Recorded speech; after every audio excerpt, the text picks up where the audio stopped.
ভারত এবং ফ্রান্সের প্রতিরক্ষা সংক্রান্ত জোট আরও এক ধাপ এগিয়ে যেতে চলেছে। সেই লক্ষ্যে চলতি মাসেই ফ্রান্স সফরে যাবে দেশটির জাতীয় সুরক্ষা উপদেষ্টা অজিত দোভাল।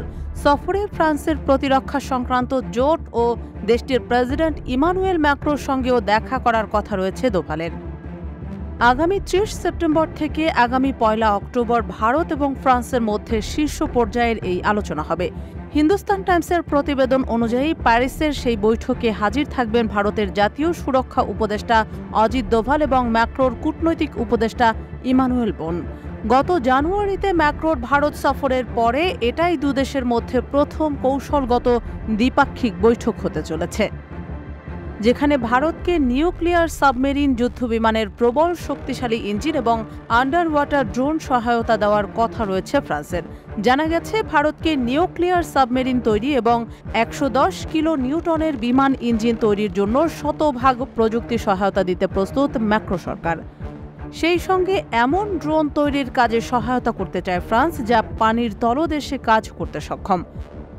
প্রতিবেদনে আরও বলা হয়েছে, ভবিষ্যৎ বিবেচনায় দুটি পারমাণবিক সাবমেরিন তৈরির জন্য সরকারের শীর্ষ মহলের কাছে বার্তা পাঠিয়েছে ভারতীয় নৌসেনা। সেই আবহেই সাবমেরিন নিয়ে ফ্রান্সের কাছ থেকে প্রস্তাব এসেছে। সেই সঙ্গে গোয়েন্দা তথ্য সংগ্রহ এবং নজরদারির ক্ষমতা বৃদ্ধির জন্য বিশেষ সিস্টেম প্রদানেরও প্রস্তাব দিয়েছে ফ্রান্স, যা সাবমেরিনের মতো ভারতীয় নৌসেনার সম্পত্তি রক্ষার ক্ষেত্রে সহায়তা করবে। প্রতিবেদনে আরও বলা হয়েছে, যুদ্ধ বিমান ইঞ্জিন তৈরির যে প্রস্তাব দিয়েছে ফ্রান্স, তা ভারতের সম্পত্তি হবে, এমনকি তৃতীয় কোনো দেশে বিক্রিও করতে পারবে ভারত।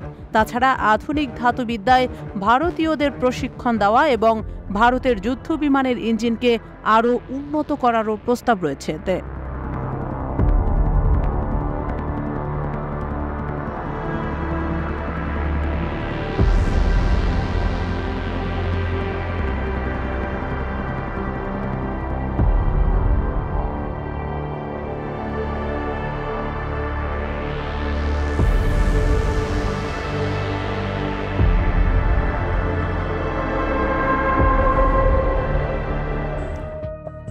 জাতিসংঘের ৭৯তম সাধারণ অধিবেশনে আগামী ২৭ সেপ্টেম্বর সকালে বাংলাদেশের অন্তর্বর্তীকালীন সরকারের প্রধান উপদেষ্টা ড ইউনূস ৮ নম্বর বক্তা হিসেবে বাংলাদেশের বক্তব্য উপস্থাপন করবেন বলে জাতিসংঘ সচিবালয় সূত্রে জানা গেছে। এবার জাতিসংঘ সাধারণ পরিষদের অধিবেশনের ফাঁকে ড মোহাম্মদ ইউনূস মার্কিন প্রেসিডেন্ট জো বাইডেনের সঙ্গে দ্বিপক্ষীয় বৈঠক করতে যাচ্ছেন। নিউ ইয়র্কের স্থানীয় সময় ২৪ সেপ্টেম্বর দুপুরে জাতিসংঘ সদর দপ্তরে বাংলাদেশ ও যুক্তরাষ্ট্রের শীর্ষ নেতারা বৈঠকে বসবেন। জানা যায়, গত ৩ দশকে বাংলাদেশের কোনো রাষ্ট্র বা সরকার প্রধানের সঙ্গে এমন বৈঠক হয়নি। ঢাকা ও নিউ ইয়র্কের উচ্চ পর্যায়ের সূত্রগুলো জানিয়েছে, গত বৃহস্পতিবার বিকেলে ওয়াশিংটনের পক্ষ থেকে জাতিসংঘ সাধারণ পরিষদের অধিবেশনের ফাঁকে ইউনূস বাইডেন বৈঠকের বিষয়টি চূড়ান্ত করা হয়। এর পরিপ্রেক্ষিতে ২৪ সেপ্টেম্বরের পরিবর্তে ড ইউনূস ২৩ সেপ্টেম্বর নিউ ইয়র্কের উদ্দেশ্যে রওনা হবেন। নিউ ইয়র্কে কাজ করার অভিজ্ঞতা থেকে বাংলাদেশের এমন কয়েকজন কূটনীতিকদের সূত্র থেকে জানা যায়, যুক্তরাষ্ট্রের প্রেসিডেন্ট সাধারণত জাতিসংঘ অধিবেশনে তার নির্ধারিত বক্তৃতার দিন সকালে নিউ ইয়র্কে পৌঁছান। তিনি সেদিন সাধারণ পরিষদের অধিবেশনে বক্তৃতা দেন। এরপর বিকেলে জাতিসংঘের অধিবেশনে আগত রাষ্ট্র ও সরকার প্রধানদের সম্মানে সংবর্ধনার আয়োজন করেন। জাতিসংঘ সাধারণ পরিষদের অধিবেশন চলার ফাঁকে কোনো দেশের শীর্ষ নেতার সঙ্গে যুক্তরাষ্ট্রের প্রেসিডেন্টের দ্বিপক্ষীয় সাক্ষাৎ প্রায় বিরল। গত ৩ দশকে জাতিসংঘের অধিবেশনের ফাঁকে বাংলাদেশের কোনো শীর্ষ নেতার সঙ্গে যুক্তরাষ্ট্রের প্রেসিডেন্টের কোনো প্রকার বৈঠক হয়নি। নিউ ইয়র্কে ড ইউনূসের সঙ্গে জো বাইডেনের বৈঠকের তাৎপর্যের বিষয়ে জানতে চাইলে বাংলাদেশের একাধিক জ্যেষ্ঠ কূটনীতিক জানান, গত ৮ আগস্ট অন্তর্বর্তী সরকার দায়িত্ব নেওয়ার পর যুক্তরাষ্ট্রের উচ্চ পর্যায়ের প্রতিনিধি দল ১৫ সেপ্টেম্বর ঢাকা সফর করে যায়। আর এবার এর ২ সপ্তাহের মধ্যে প্রেসিডেন্ট জো বাইডেন অন্তর্বর্তী সরকারের প্রধান উপদেষ্টার সঙ্গে বৈঠক করতে যাচ্ছেন। এই সফরে ড ইউনূস জো বাইডেনের সঙ্গে বৈঠকের পাশাপাশি ইউরোপীয় কমিশনের প্রেসিডেন্ট উর্সুলা ভন ডার লিয়েনের সঙ্গেও বৈঠক করবেন। এছাড়া বিশ্বব্যাংকের প্রেসিডেন্ট অজয় বাঙ্গা এবং আন্তর্জাতিক মুদ্রা তহবিল IMF এর ব্যবস্থাপনা পরিচালক ক্রিস্টালিনা জর্জিয়েভা বাংলাদেশের অন্তর্বর্তী সরকারের প্রধান উপদেষ্টার সঙ্গে দেখা করবেন বলে বিশ্বস্ত সূত্র বলছে। কূটনৈতিক বিশ্লেষকদের মতে ডক্টর ইউনূসের নিউ ইয়র্ক সফরে বিভিন্ন বৈঠক বাংলাদেশের জন্য তাৎপর্যপূর্ণ, বিশেষ করে বাংলাদেশের বর্তমান সরকারের সঙ্গে পশ্চিমা বিশ্ব এবং আন্তর্জাতিক অর্থায়ন সংস্থাগুলো যে জোরালোভাবে যুক্ত থাকবে তেমনই ইঙ্গিত পাওয়া যাচ্ছে।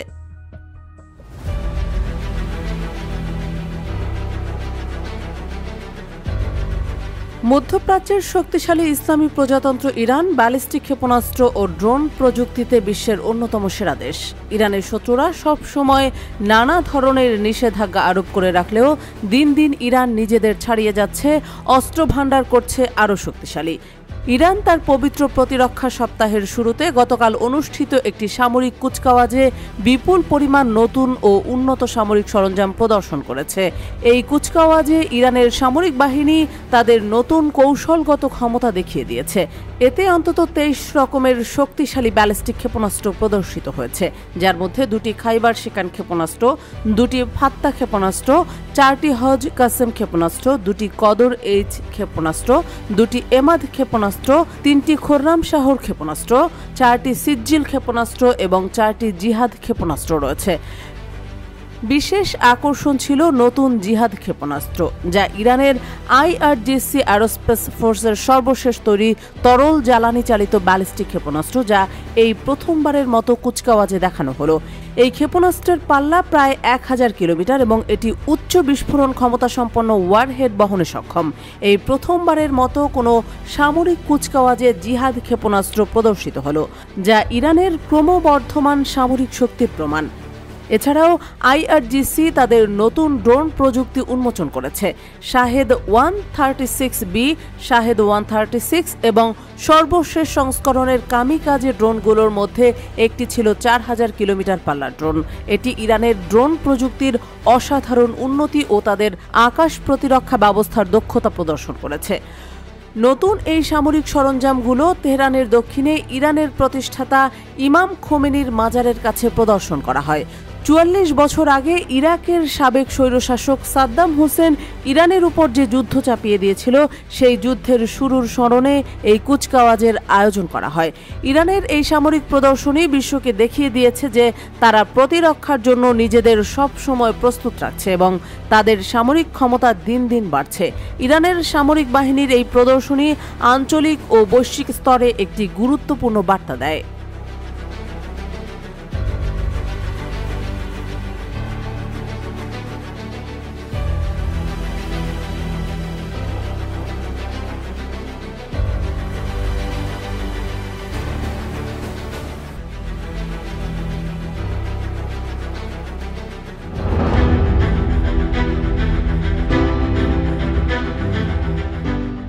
চলতি মাসের শুরু থেকেই নতুন করে উত্তপ্ত হয়ে উঠেছে ভারতের উত্তর পূর্বাঞ্চলীয় রাজ্য মণিপুর।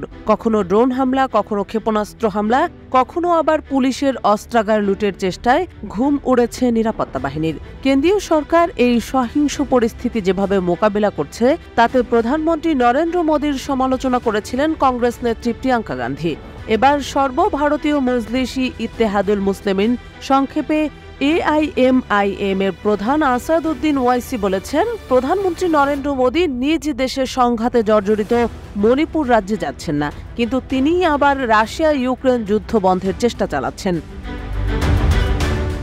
দলটির একটি অনুষ্ঠানে ধর্মীয় এই নেতা জানিয়েছেন, মোদী কেন মণিপুরে যাচ্ছেন না সেটি তিনি বুঝতে পারছেন না। তিনি মোদীর কাছে প্রশ্ন রেখে বলেছেন, গত 1 বছর ধরে মণিপুর চলছে, তিনি এই সময়ের মধ্যে রাজ্যের জন্য কি করেছেন? তিনি জাতীয় নিরাপত্তা পরামর্শককে পুতিনের কাছে, জেলেনস্কির কাছে পাঠিয়েছেন ইউক্রেন যুদ্ধ বন্ধের জন্য, কিন্তু ঘরেই তো আগুন জ্বলছে, এটি বন্ধ করুন। ঘরে আগুন লেগেছে, কিন্তু এ নিয়ে কোনো চিন্তা নেই। মোদী রাশিয়া ইউক্রেন যুদ্ধ বন্ধের চেষ্টা করলেও তার নিজ দেশের মণিপুর রাজ্যে যাচ্ছেন না, যেখানে গত 1 বছর ধরে মেইতেই এবং কুকি জাতিগোষ্ঠীর মধ্যে সংঘাত চলছে। এই সংঘাতে এখন পর্যন্ত প্রায় 300 মানুষ প্রাণ হারিয়েছেন। এত মানুষের মৃত্যুর পরও মোদী কেন সেখানে যাননি, এ প্রশ্নই তুলেছেন আসাদউদ্দিন ওয়াইসি। কয়েকদিন আগে রাশিয়া ও ইউক্রেনের প্রেসিডেন্টের সঙ্গে কথা বলেন ভারতীয় প্রধানমন্ত্রী। ওই সময় তিনি দুজনকেই যুদ্ধ বন্ধের আহ্বান জানান।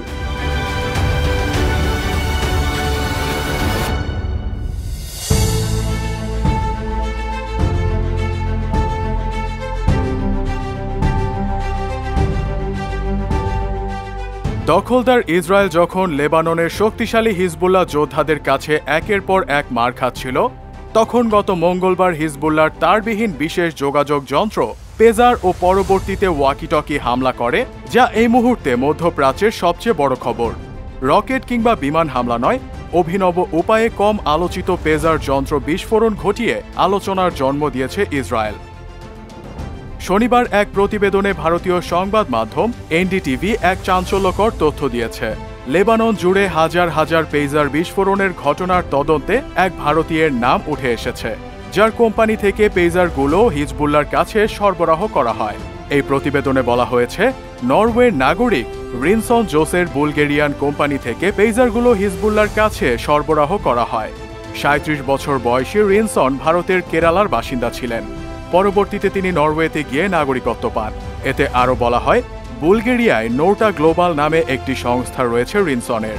অভিযোগ উঠেছে যে পেজারগুলোতে বিস্ফোরণ ঘটেছে সেগুলো রিনসনের সংস্থাই লেবাননে সরবরাহ করেছিল। যদিও ওই পেজারগুলো হাঙ্গেরির একটি সংস্থা তৈরি করেছিল, আর নোটা গ্লোবাল নামে ওই সংস্থাটি হাঙ্গেরির বুদাপেস্টের একটি ঠিকানায় নথিভুক্ত করা রয়েছে। পেজারগুলোর তৈরির প্রযুক্তি ছিল তাইওয়ানের একটি সংস্থার, কিন্তু সন্দেহভাজন ওই পেজারগুলো কিনেছিল রিনসনের সংস্থা নোটা গ্লোবাল। এদিকে এর আগে মার্কিন সংবাদ মাধ্যম নিউ ইয়র্ক টাইমসের এক প্রতিবেদনে বলা হয়েছে, হাঙ্গেরি ভিত্তিক বিএসসি কনসাল্টিং থেকে পেজার আমদানি করেছিল হিজবুল্লাহ, যা প্রকৃতপক্ষে মোসাদেরই বানানো একটি প্রতিষ্ঠান। তারা ইসরায়েলি পরিচয় গোপন করে ছদ্মবেশে এই প্রতিষ্ঠানের কাজে অর্থায়ন করত। এ ধরনের প্রতিষ্ঠানকে বলা হয় শেল কোম্পানি। হাঙ্গেরির এই প্রতিষ্ঠানের তৈরিকৃত পেজার ক্রয়ের জন্য তাইওয়ানের কোম্পানি গোল্ড অ্যাপোলোর সঙ্গে চুক্তি করেছিল হিজবুল্লাহ। সেই তাইওয়ানের পেজারই বিস্ফোরিত হয় লেবাননে, আর এবার এতে জড়িয়ে গেল ভারতীয় বংশোদ্ভূত রিনসনের নাম।